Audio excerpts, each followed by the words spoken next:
Hello everybody, so today I will talk about calculus. The topic today is about integration. So now I will show you how to answer. We need to use about integration by substitution. So I will put about u equals to s squared in here. Later that, we need to do first the derivative for the both sides. And you got about 2s ds.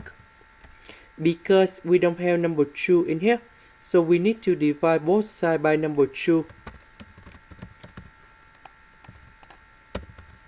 This one you got about u s ds, we change by the u over number 2.